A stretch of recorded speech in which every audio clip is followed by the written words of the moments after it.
I remember the first time I rode for the Pony Express like it was yesterday. The wind rushing past me, the rhythmic pounding of my horse's hooves against the ground, and the ever-present awareness that danger lurked in every shadow. It was a job that required speed, courage, and resilience, and I had all three. Before my days as a Pony Express rider, I lived among the Shoshone Indians for 2 years. They taught me survival, how to move like a ghost across the land, how to track, and how to endure the hardships of the wild.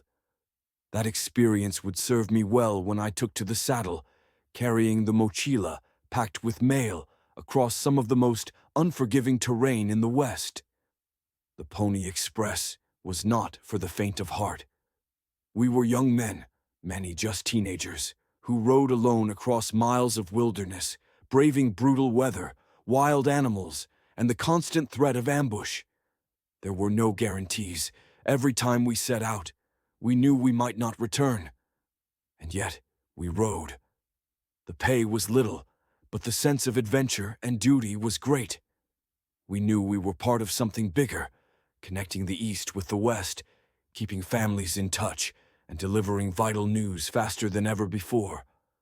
I had my share of close calls, but none more terrifying than the time I was ambushed while riding through a canyon at dusk.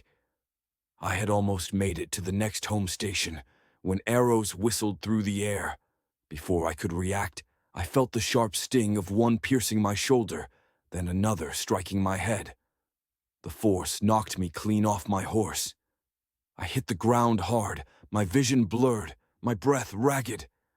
I knew if I moved, it was over. So I played dead. The attackers must have thought I was finished because they eventually rode off. When the silence settled over the canyon, I somehow managed to crawl back onto my horse. Bloodied and weak, I rode for 2 hours, every step of my horse's hooves sending waves of pain through my body. When I finally reached the station, I pounded on the door, but they didn't let me in right away. They thought I was a decoy, a trick to lure them out for an attack. When they finally opened the door, they pulled the arrows from my wounds. One was lodged so deep it took 2 men to get it out. I slipped into unconsciousness and stayed that way for 8 days.